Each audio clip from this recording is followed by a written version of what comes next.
Salut tout le monde, aujourd'hui on va décrypter ensemble un langage visuel vraiment fascinant, celui qu'on trouve sur l'eau, les marques cardinales. C'est un système hyper ingénieux qui garantit la sécurité des navigateurs partout dans le monde. Imaginez la scène. On navigue et on aperçoit ces bouées. Elles ne sont pas du tout placées au hasard. En fait, elles encerclent un danger qu'on ne voit pas. Un rocher ou une épave par exemple. Et chacune d'entre elles nous dit précisément de quel côté passer pour rester en eau sûre. Alors la grande question c'est, qu'est-ce que ce système nous raconte exactement? Et surtout, comment est-ce qu'on s'en sert pour naviguer sans risque? C'est ce petit mystère, avec de vrais enjeux, qu'on va résoudre ensemble. Bon allez, on plonge directement dans le concret avec la première paire de marques. On peut les voir comme nos indicateurs verticaux, celles qui nous disent de passer soit en haut, soit en bas du danger. Regardons-les d'un peu plus près. La marque nord, à gauche, elle a deux cônes qui pointent tous les deux vers le haut. Vers le nord quoi, c'est assez logique. Et pour la marque sud, à droite, c'est tout l'inverse. Les deux cônes pointent vers le bas. Simple et super efficace.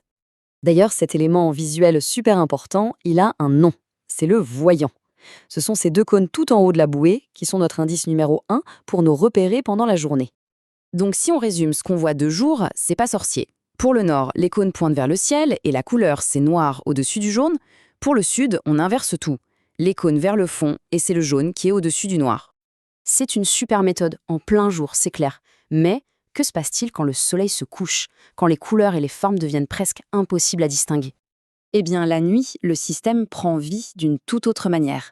Chaque marque a son propre rythme de clignotement, une lumière blanche unique qui correspond à sa direction cardinale. Chacune a sa propre signature lumineuse. Pour la marque Nord, c'est facile. Elle émet des sentiments blancs, très rapides et en continu. Ça n'arrête jamais.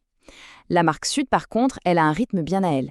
6 sentiments rapides, puis une petite pause et un éclat long pour finir. Allez, on passe maintenant à la deuxième paire, les marques Est et Ouest. Et là, on va voir qu'elles se démarquent par une forme de voyant qui n'a plus rien à voir avec les marques Nord et Sud. On voit la différence tout de suite, n'est-ce pas? Pour la marque Est, les cônes sont opposés par leur base. Ça forme une sorte d'œuf ou de diamant si on préfère. Pour la marque Ouest, ils se touchent par la pointe, ce qui fait penser à un verre à vin. Pour résumer les indices de jour, la marque Est, c'est la forme œuf avec des bandes de couleur noire, jaune, noir. La marque Ouest, c'est la forme verre à vin avec des bandes jaune, noir, jaune. Et bien sûr, ces marques ont aussi leurs propres signaux pour la nuit. Leurs rythmes de clignotement sont encore plus simples, presque numériques, et c'est ce qui nous amène tout droit à la clé finale de ce code. Et les voici. La marque Est, elle émet un groupe de 3 scintillements.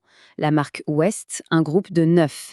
Il faut bien retenir ces chiffres. 3 et 9. Ils sont la clé de tout. On arrive maintenant à la partie la plus élégante de tout ce système. Une méthode toute simple, mais vraiment puissante pour tout mémoriser, sans le moindre effort.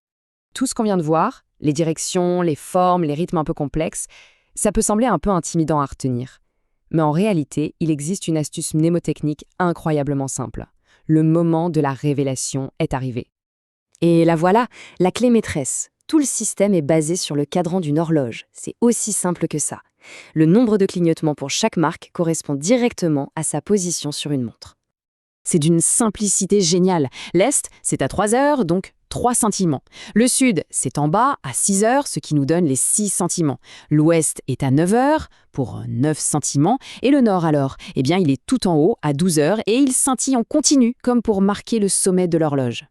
Cette simple analogie avec une horloge, c'est ce qui transforme un code un peu complexe en un outil de navigation totalement intuitif et vital, surtout dans le noir complet. C'est vraiment ça, la clé de la sécurité la nuit. Pour résumer, retenons les points cruciaux. Les marques cardinales créent des zones de passage sûres autour d'un danger. De jour, on se fie aux cônes et aux couleurs. Et de nuit, c'est le cadran de l'horloge qui nous guide. C'est un véritable langage universel pour tous les gens de mer. L'océan est rempli de codes et de langages secrets qui n'attendent que d'être déchiffrés. Maintenant que celui-ci est maîtrisé, lequel sera le prochain à être exploré?